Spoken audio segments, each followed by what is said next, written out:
The one thing I appreciated is they used the entire road. Every vehicle, every bicycle, every motorcycle, every pedestrian, every animal, they all use every part of the road. It's very efficient, even though it looks very scary and dangerous to my American eyes. We're very similar, I think, in Utah to the Indian culture, and that's what I've really taken from this is while we're very different, we're very alike as well.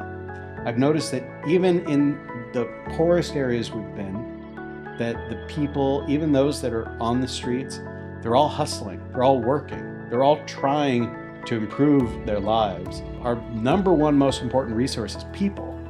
And India has the most people, a tremendous amount of resource that everyone should tap into. One lesson leadership has taught you about marriage. We have a really great marriage, and we have a saying in our marriage is, if you're in, I'm in. So if I feel very strongly that I want to do something, then he supports that.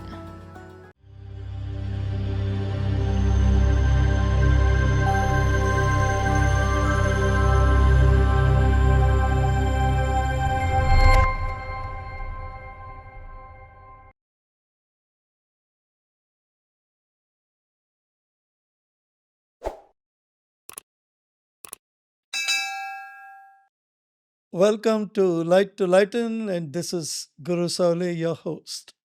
Today we have a power couple with us, Matt MacPherson and Nicole McPherson, and they are unique and outstanding in so many ways.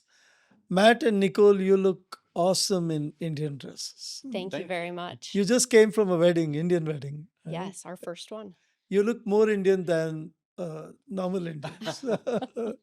It was exciting. No, that's great. You both look awesome, and I can't wait to have a great conversation with you about your journey to India, India-US collaboration, and so on and so forth. Light to Lighten is about entrepreneurship, and we recognize that there's an entrepreneur in everyone, and we capture stories, unique, successful, and very enlightening from personalities from across the globe. And this time we're bringing the show to you from New Delhi, even as we have Matt and Nicole in our studios in India, and they've traveled all the way from Utah. And the context you'll get to know pretty soon. But I'm tempted to kind of go through some of the interesting background this couple has. And just to be very accurate about it, I'm going to read it from my phone because this is so nuanced. I haven't met too many people with the kind of diversity in profile they have. And apart from talking about their professions, let me just mention about Nicole. You're studying to take your black belt in Krav Maga. Yes. I hope I got my pronunciation right. You did very well. Thank you so much. And Israeli martial art, which she has trained for many years, and she spends 5 days in a week for 2 to 3 hours per day training. She's very dangerous. Matt, that's what you told me. That's correct. Right. So how do you handle the danger? I try to stay out of her way. You say out of the way. Yeah. Okay. Awesome. Great. Nicole and you both enjoy, what is that? MUAY? How do you Muay pronounce- Thai. Muay Thai. Yeah, there you go. Fighting as well. And you both have trained for several years. And Yes. there's so much of love in fight between both of you. Hmm. And that's kind of paradoxical, but it's so interesting. And we'll get to know more about you as we move forward in this podcast. And you both are from Vegas, right? Yes, Las Vegas. And you both must have made a ton of money in casino. Oh, that's You how only people- lose money when you gamble. Interesting. And Matt, you're a poker player, and how many people did you swindle money Oh, for? there was a short time period where I spent a good amount of time at the poker tables as a 20-something-year-old, just kind of learning the game and, Yeah. and playing with locals, but also you'd have a lot of tourists show up, and that's when all the locals stopped playing against each other, and we all started playing against the tourists. And yeah, there was a little bit of swindling going on. A little bit of swindling, not much. Yeah, Okay, little. great. And you're also a professional fireworks display operator, That's right. shooting fireworks shows. And that's really interesting. I haven't really come across anyone who does that. And you broke your leg in 2019, and you ran into COVID on the day you could walk. What was that experience like? You know, you spend months laid up with my leg in a stabilizer, unable to move, and all the atrophy sets in, and I watched every TV show, every movie I owned, I read every book, played every game, and uh, and then once I started to be able to walk again, then COVID came and shut down everything, and so I found myself once again stuck at home looking at the same movies and books, and it was very frustrating. It was one of the few things that probably started my process in getting deeply involved in politics, honestly, is Right. because I was upset about the policies during COVID. So that is a very fascinating part of both your backgrounds. And now coming to the other side of it, Matt is a leading legislator. He's a leader. This power couple, they lead with purpose, and they're here in India to build on Indo-US relationship. And thank you so much for coming to India. How's the journey been so far in India for you? I've loved it here. I think it's amazing. It's a beautiful country, very Sure. different culture, and I've very much enjoyed getting to know the culture. How challenging is it to handle that sari? They made me an easy sari where I just clip it and wrap Oh, it. okay. Okay. Yeah. That's a So it's much easier. shortcut. Yeah. Yes. Yeah. Okay. Okay. But still, I think you're doing a great job. Thank Yeah. you very Yeah. much. And Matt, how about you? Yeah, same. Actually, when we first got here, the first thing you notice is definitely the difference, especially in driving. That's one of the big things you Sure. notice. Very busy roads in Mumbai, but they that was our first city we went to, and the one thing I appreciated is they used the entire road. Every vehicle, every bicycle, every motorcycle, every pedestrian, every animal, they all use every part of the road. It's very efficient, even though it looks very scary and dangerous to my American eyes. And the food has been delicious, and we've really enjoyed just the culture. The people are very polite. They're very hardworking, and they're very um, interested in relationships. Sure. And we've noticed that, and we've been appreciative of that. It's a different culture than the United States, but not that different. We're very similar, I think, in Utah um, to the Indian culture, and that's what I've really taken from this is while we're very different, we're very alike as well. Sure. So, with your diverse background, you switched over to politics. Mm. What is that moment like where you said, enough is enough, let me be in the legislature and solve problems? What was that moment for you? I think for us it was, and I will say us because it was a joint decision. And I spoke earlier about the COVID issues. One of the problems we have a daughter with some severe medical issues, and during the COVID period, there were some policies around schools that we didn't agree with, and at one point there was a action that was taken by a school official that caused some harm to our daughter, and we filed some complaints against the individual and against the school district, and we were sued in court by the school and by the officials at the school. And I went to my legislator, my state representative at the time, and asked for some assistance, and she was not helpful. In fact, she was not willing to help. And we're not, as you spoke about, we're fighters, and we're just not the type of people Yeah.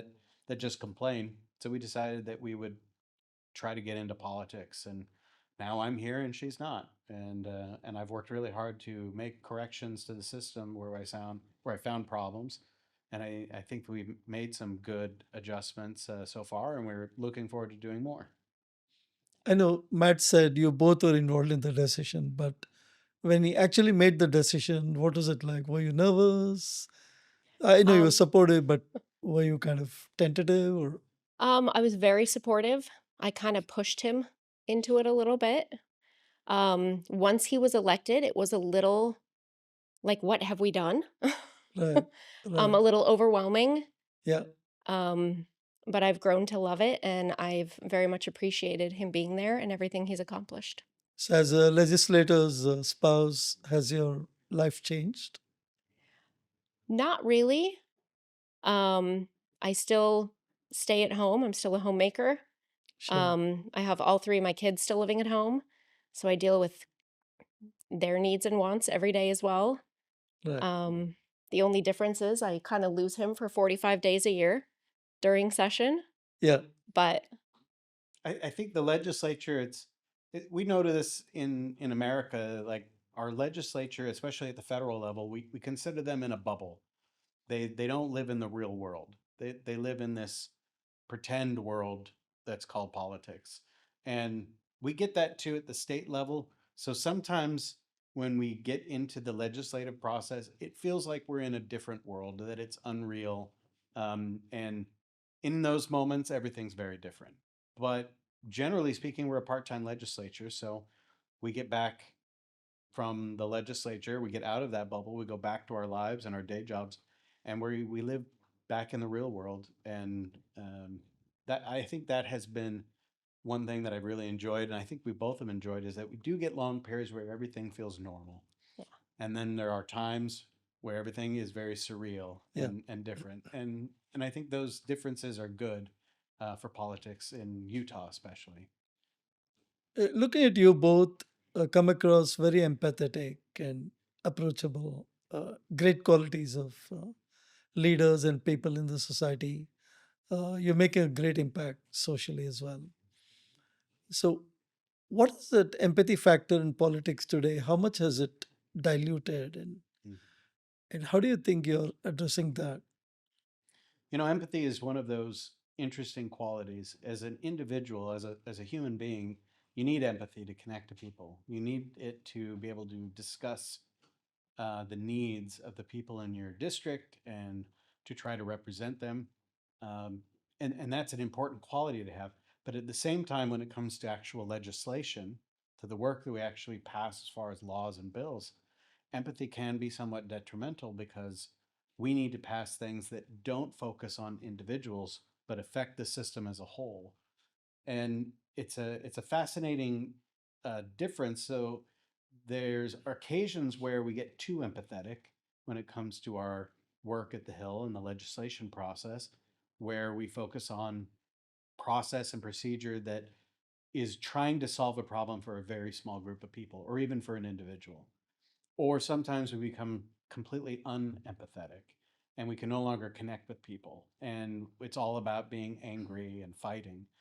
Um, it's a difficult thing to learn how to wield both empathy as a powerful tool to connect with people and to get to the root causes of problems that we need to solve, and also working with our partners in the legislature. We have to pass legislation as a body, so we need to be able to work with them.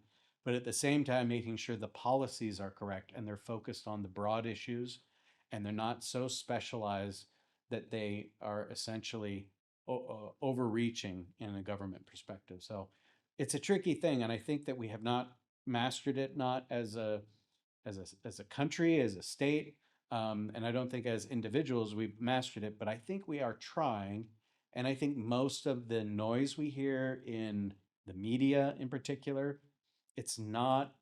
Uh, it's not what is actually happening behind closed doors when we meet between the two parties, between the two chambers. Right.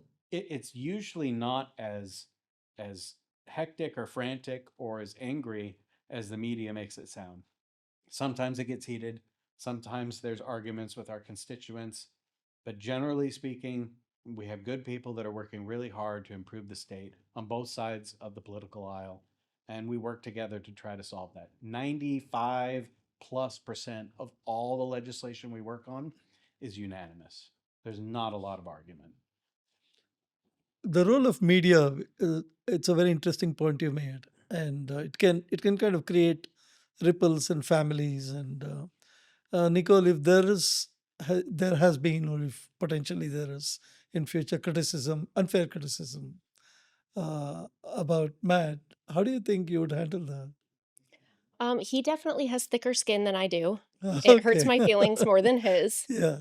Um, but I know my husband. Right. I know who he is, and I know who we are together. So it doesn't really matter what other people say Sure. because we know who we are and we try really hard to stay true to that. That's the strength of support in the bond. Yes. Yeah, that's great. So let's pivot a little bit about Utah. It's a very unique state, lesser known compared to Florida or Mm. New York or Texas. For now. In a country like India, for now, Mhm. for the next few days, maybe. Yeah. Yeah.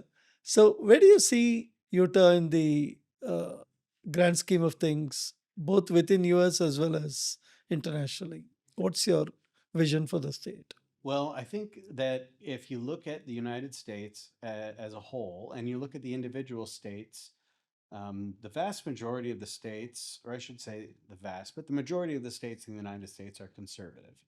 They're managed by a conservative governor or a conservative legislature or both. And in most of these cases, if you look at the legislation that is passed that is conservative in nature, Utah tends to be at the forefront. In fact, most of the policies that are adopted nationwide by some of our more conservative groups are looking for Utah to create those national policies in order to establish kind of a foothold first in Utah, prove its effectiveness, and then they can pass it in other states. Something we've been very successful at, and we've led the way in most of this. And the states drive our policy nationwide. In fact, the federal government, generally speaking, has a limited role in our country. I know everyone talks about the federal government. We talk about national politics in America a lot, but for the average man, woman, and child that lives anywhere in the United States, their local state governments can be far more impactful on their life. And a state like Utah is really driving the direction that the whole country is going, especially now. And in that regard, we work really hard to ensure that we are listening to our constituents, especially those that are building our community. So, families, for example, businesses, especially small business. In Utah, we try to let them direct how our state is moving and growing in development. Our people are very important to do that. As a legislature, we don't try to tell them what we're going to do. We try to create guardrails around perhaps the direction that they're already going, and perhaps to create and find ways to improve their process and get out of their way so that we can do it together. And that has created a lot of success for us. This is why Utah is one of our, in fact, I believe it's our number one state right now as far as economic and GDP growth. Mhm. One of the best places in the country in the United States to do business. I think you're going to see, especially with the amount of people that have been moving into Utah, that Utah is going to become much more well recognized across the United States and around the world as these policies continue to grow in this area. You both have been an inspiring part of this delegation, which is in India right now, for representing World Trade Center. It's been great support from you to the World Trade Center as well, as we are building this corridor between India and US, and now India and Utah specifically. So, Nicole, turning to you, what prompted you to come to India? What was that moment like? Okay, I'm going to India now.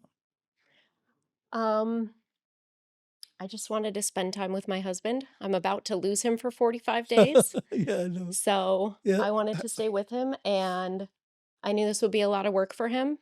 And I like to be there to support him whenever I can. and he was your captive audience on a 24-hour flight to India. Yes. Right. That's a long flight. Long That is flight, for I sure. know. Yeah, yeah. So, Matt, what was your motivation to jump on this delegation? You know, Yeah. I've never been asked to serve on a trade mission before, and when the Okay. speaker asked if I would, it was a long commitment, 2 weeks. Right. I had already been traveling a lot for the last several months. Session is fast approaching, and I have a lot of very large um, bills that require a lot of work that I'm working on. And it did seem at the time kind of a struggle. My wife had her Krav Maga belt test during that time period. It was, and so it took us a matter of time to actually sit down. I told the speaker I would need to get back to him, and we had to speak together and discuss if this is what we want to do. Um, I haven't seen my children a lot in the last several months and haven't seen her a lot. So we decided that if we would go together, that we could spend a lot of really good quality time, that we could get to know a new culture and people. It's something that for us religiously that we've Yeah, had a very big desire to do as well. And it's a time to kind of reflect and recharge before the session. A lot of the stuff we're working on legislatively for Utah are things that are good for the state, and are things that I think that are good policies that would be good anywhere in the world.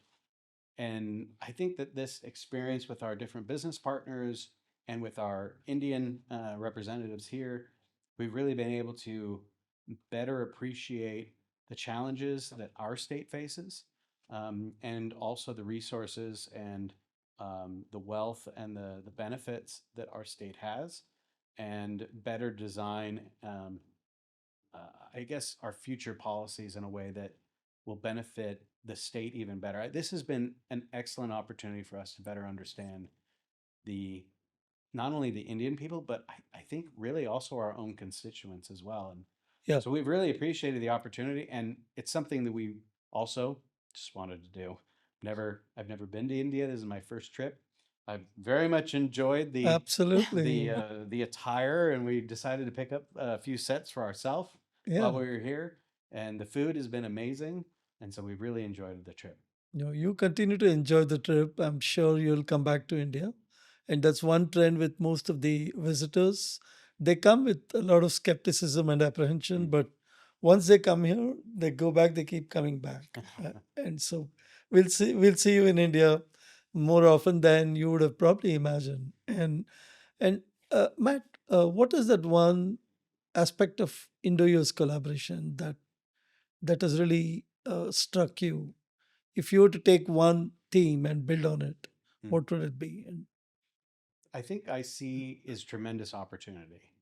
Is I've started several businesses, and I'm an entrepreneur myself, and usually I'm looking for opportunity. I see perhaps a moment or a product or a service that we can capitalize and turn into a business and see success come out of it. And there's a lot of joy that comes from seeing that grow and flourish and create opportunities for people. We get to hire people, we get to build something that's important, and it helps a lot of people along the way.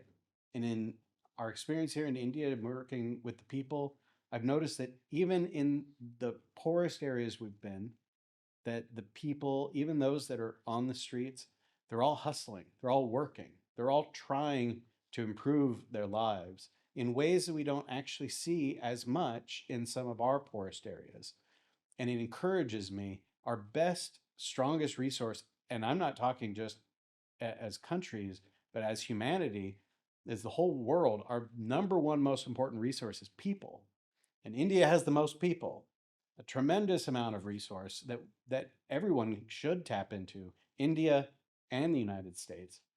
Historically, I've hired a lot of Indian people through the H-1B program decades ago in technology, and I've grown to love the work that they do. They're intelligent, they're smart, they work hard, they're friendly, and just being here and seeing the opportunity, I just think there's so much that we can do together, both Utah and India. So I hope that we can make some good relationships and find those opportunities to strike while the iron is hot, to use a American phrase. sure, there's a major focus on women globally, and the Indian political leadership as well. They promote women in Mm. all spheres of life. And Nicole, between India and US, uh, from a woman's perspective, where do you think is the intersection for Utah and India? And is there anything that you'd like to uh, take as your initiative and and perhaps join forces with us and help us build this corridor better and help Matt build this corridor. Yeah, absolutely. We've met a lot of people being here that represent women and women's business and women startups. Right. And we have a lot of that back home as well. I think that's a really good thing we have in common, a really good place to connect. And I would love to be able to step in and help the women of each country work together and increase the relationship there. I think that'd be wonderful.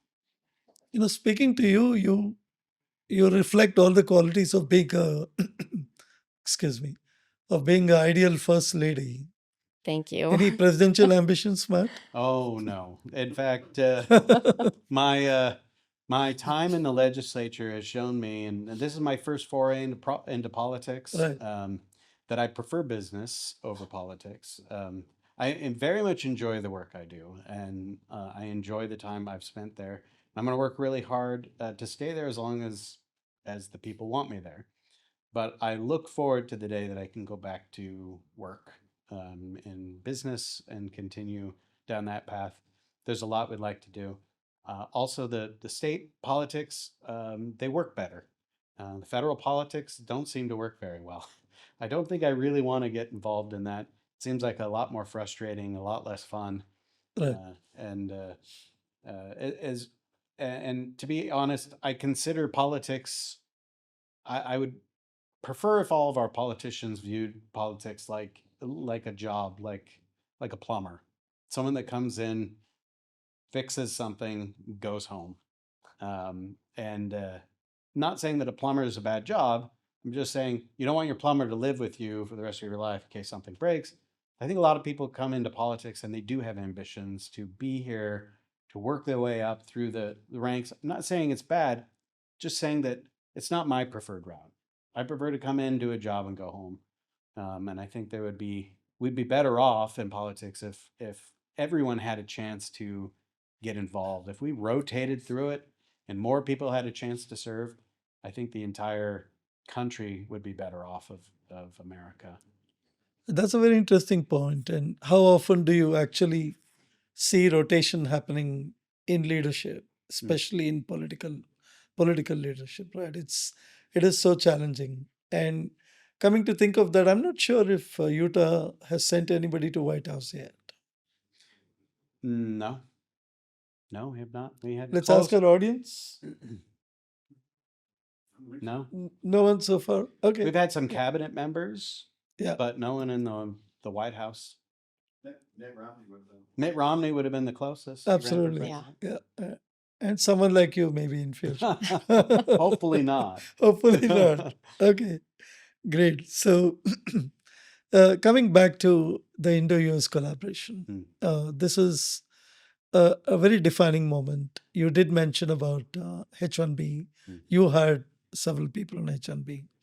So, if you were to pay $100,000 for each H-1B today, what would be your response as a politician and as a businessman? I'll start with the business side first. The H-1B program, especially for technology, typically those were used when we had no other options. I was hiring for technology positions nationwide across every single state out of Canada.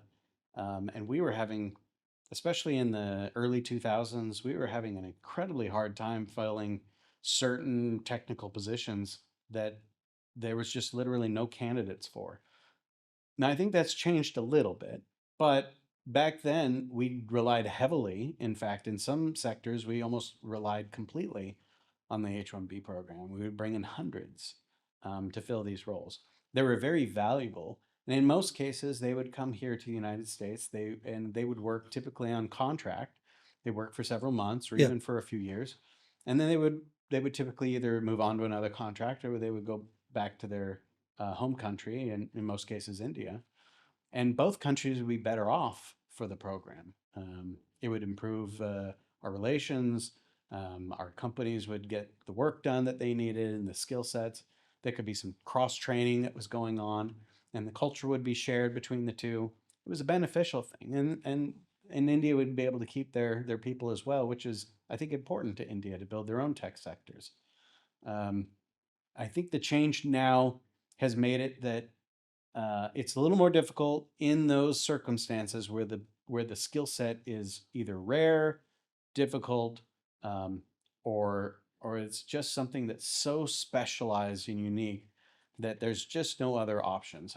I think the intention, and I can understand the intention, is to encourage our companies to hire American employees first. Right. And we have a problem right now. I come from hiring in the tech industry. I can tell you right now that the tech industry is going through a change because of AI primarily. And there's a lot of open jobs in that market that weren't open 5 years ago. Companies that struggle to hire aren't struggling as much. Individuals coming out of college with degrees in this area are not finding jobs as easily. So the market has shifted in America, and there's less of these job opportunities. I think it may make sense to reconsider some of the H-1B program for those companies that were relying on them completely to the detriment of our local population. I think it may have swung too far. I think it's fair to say that that's probably going to change. I hope it does, because there's plenty of companies and plenty of positions that will still need foreign workers to fill.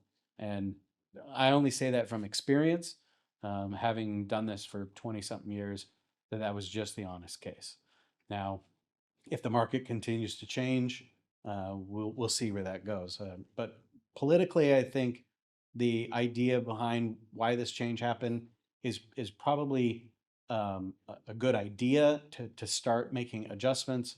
I think the outcome will be seen whether or not it is a permanent change or if this is intended to kind of change the pendulum somewhat to the other side, and then we'll see an adjustment, kind of like how tariffs have kind of started off heavy and then they kind of Right. eventually settle down.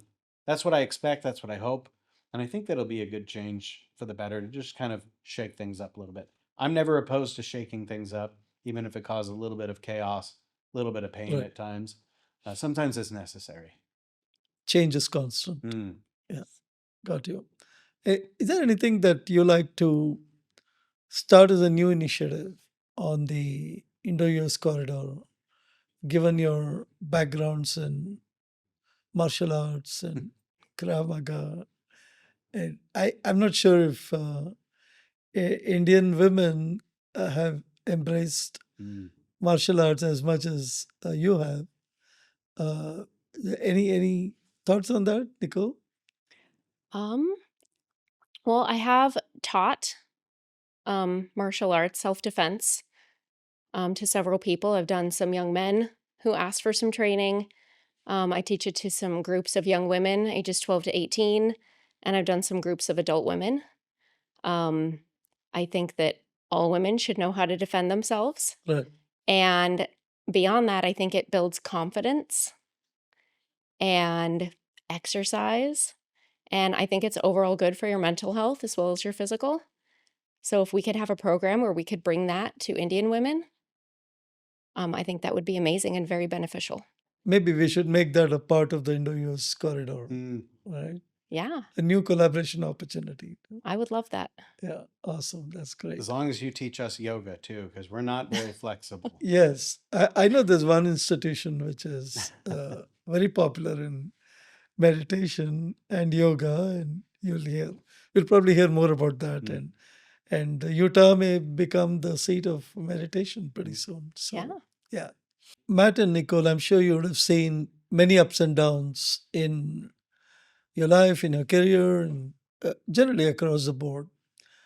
What is one issue, Matt, that politicians should address but they're missing it? What's your thought on that? I think probably the concern that I have when it comes to politicians is a lot of times we get into positions of power and then we tend to use that power, or we tend to not use that power. And let me explain just briefly, because I think that sometimes we feel personally invested in something. We may have a constituent that has a personal concern, or we've seen something ourselves that could be part of a problem. And we tend to then close our minds and we go into a conversation about policy, and we're unwilling at that point to compromise or find common ground. We're so confident that our position is correct that we continue down that path to our detriment. I've seen it a lot in Utah with some of our former politicians, that they kind of get stuck in these ruts where their concern is that they feel wronged. And they create personal animus and they start a crusade of some sort on their own. And they either wield that power in one way inappropriately, or in some circumstances, they may find themselves unwilling to wield power that they do have because it, again, works against their personal agenda. And I don't mean this in a way that is corruption. I don't mean it in a way that they're doing it consciously, trying to hurt people or the system. But we have to sometimes remember that we are just one part of the process, and that it's okay to be happy with incremental changes that improve the lives of the people that we represent. We're not always going to fix everything. We can't. We are going to make mistakes. It will happen. We have to be happy with making small adjustments over time. And that can be a hard lesson to learn when you are in a position of relative power and you finally have a chance to do something to make a difference, and you feel incapable in a moment when you should have the power to fix something that you can't fix it. And it can be very frustrating to people. So I think politicians in general, and this would help with our relations with Republicans and Democrats in the United States system, is that if we can get to the point where we're happy with incremental changes that will improve the system over time, rather than looking at massive adjustments and only massive adjustments, that we can put ourselves on a path that we can all find common ground together. Because usually minor adjustments and changes don't face a lot of criticism. It's the big ones that do. Sometimes we need to adjust the system. Like I said, I'm happy with sometimes to shake things up, Yeah. cause some chaos. But at the end of the day, when we do that, we typically land on something that is acceptable for everyone and moves things forward in a way that helps everyone, or at least helps the majority of people. And to be happy with that, to be okay with that, it takes some self-control and some restraint. And I think that's where most in politics, that it's so unnatural to both wield power and wield restraint at the same time, which is why in the United States we revere George Washington, our first president, Right. who became president of the United States. He could have been king, but he withheld that opportunity from himself, and he stepped down and he willingly gave up power, even though the whole country wanted him to stay. And he really set the stage, the tone for what all of us should do. But it's a difficult thing. And having been there now, I can see it's very difficult. And so I'd like to see more of all of our politicians to try to remember to use restraint and to be happy with incremental change. Sure. Nicole, coming back to you, uh, about your children, how do they relate to their dad? And somebody asks them, what does your dad do? Say, he's a leader, he's a legislator. How does it feel? How do they relate to dad being a politician? They don't know exactly what he does. We've explained it many times to them. Oh, okay. They've But come with me to the Capitol several times. yeah, Right. each session we send each kid at least one time Uh-huh. to go sit with him on the House floor, where I take them to committee meetings so they get to see what he does. Right. I think that they're very proud of him. They see how hard he works, even if they don't Absolutely. understand it all. Yeah. And I think they're very proud of their father. So do you want your children to follow your footsteps? Oh, I would recommend against it, but I would be very supportive if they chose to do so. It's like Nicole said, you have to have very thick skin, and if you're willing to take the slings and arrows Yeah. and still move forward, then it could be a very rewarding opportunity to serve. But my predecessor, he had to resign after his first year because it was tremendously difficult on him physically, mentally, Mm. emotionally. And I don't blame him or anyone that deals with that. It's not for everyone, and I wouldn't recommend most people try it. But those that do, I have a high level of respect for. So I would support my kids if they wanted to do it, but I wouldn't recommend it. Sure. And this question is for both of you. I'll let Nicole go first. Okay. What's one lesson your marriage has taught you about leadership, and one lesson leadership has taught you about marriage? I think that one thing marriage has taught me is to see both sides. Anytime there's an argument in our marriage, we stop and we explain our full side to each other. And you find that you've assumed what they were thinking, and it's usually wrong. And if you can take the time to understand the other side, you usually find that common ground, and it can end a lot of arguments very quickly. I hope all women are listening to Nicole McPherson now. And what has leadership taught me about marriage? I would say to continue to stand up for yourself. Yeah. Um, and we have a really great marriage. And we have a saying in our marriage is, if you're in, I'm in. So if I feel very strongly that I want to do something, then he supports that. As long as I'm saying, they're saying, this is what I want, he's there to support me. That is so And I think it's impressive. amazing.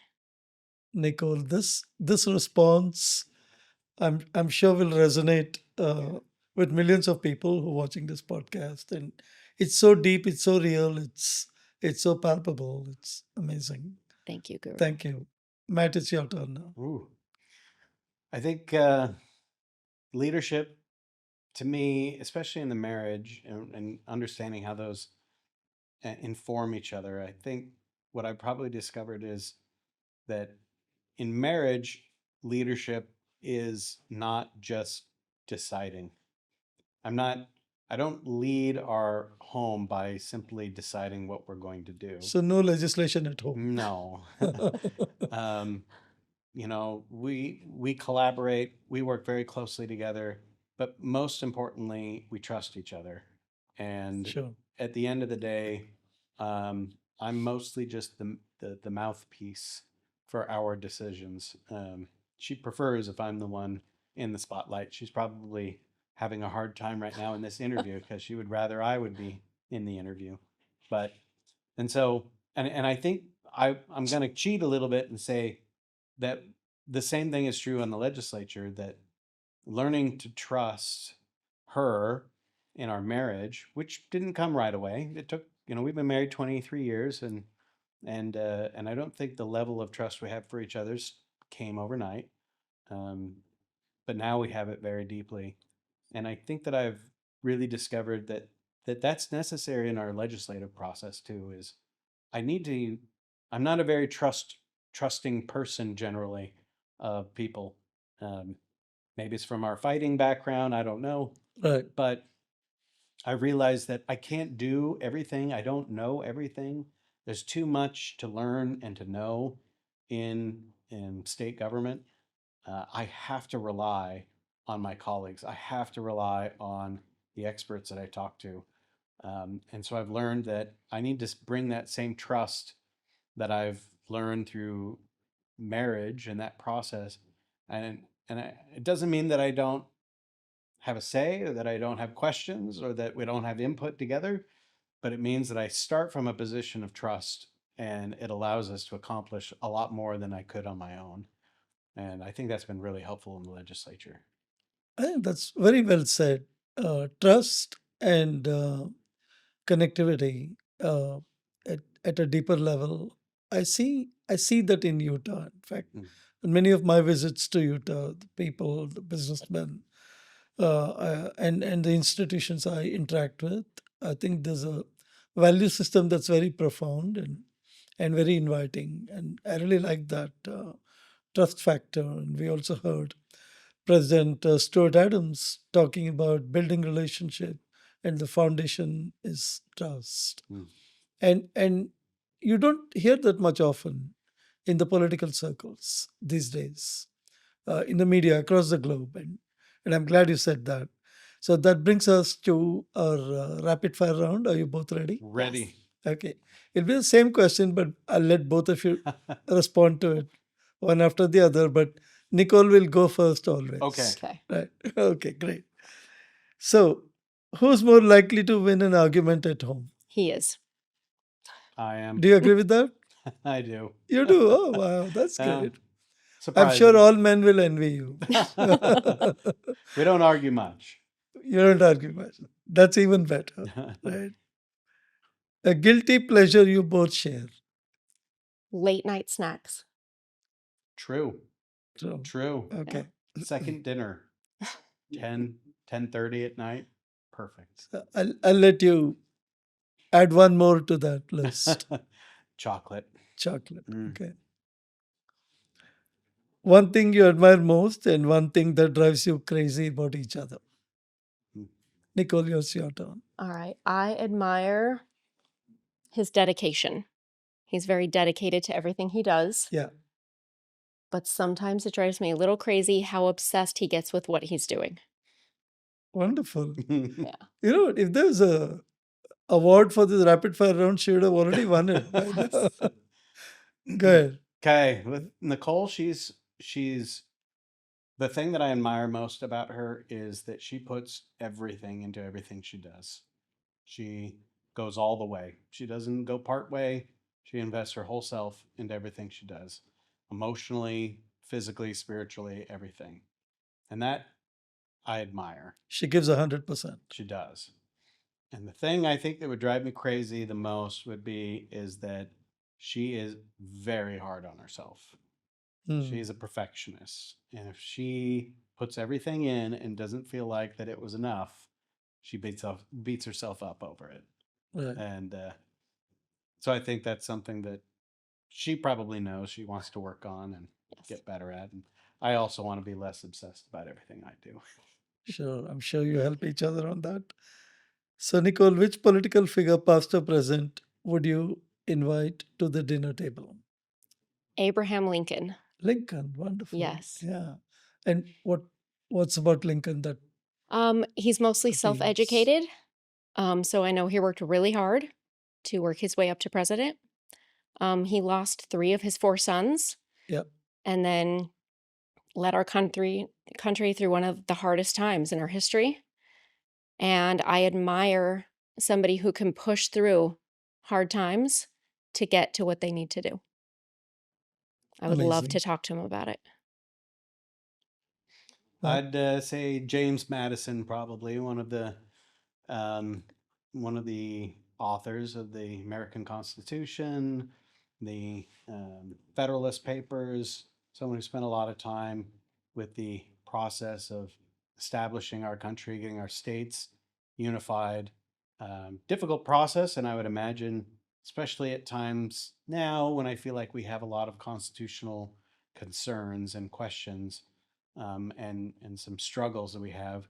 I would really love to get some insight into someone that was part of the actual original writings to the states on the purpose behind the language of every word that was chosen and debated for so long. We have a lot of information about it, but I'd love to go straight to the source and talk to some of them. Great. And we come to the last question of the show. Finish the sentence. Just fill in the blanks. Okay. Leadership is hardest when When you're not ready to accept the consequences of your choices. wow. Matt. Leadership is hardest when you have to make a decision that's unpopular. Hmm. I think when you have to make the right decision, that is unpopular. That's when leadership is. So leaders have to be tough. Leaders have to be tough, hardworking, dedicated, and inspiring like you, Nicole and Matt. Thank you so much for Thank you, Guru. joining you. the show and welcome to India. And I'm sure we'll see you again, both in India and in my podcast, maybe my next podcast in Utah. That would be perhaps. great. That would be Yeah. wonderful. Thank you so much for doing this. Thank you. This was Light to Lighten show with Matt MacPherson and Nicole McPherson, a state representative from Utah on a mission to build collaboration with India, supported by World Trade Center, and is significant part of the delegation will be in touch with this power couple as we go along. And I'm sure you've learned and taken away lessons as much as I did. Stay inspired until next time. This is Guru Sowle signing off from Light to Lighten.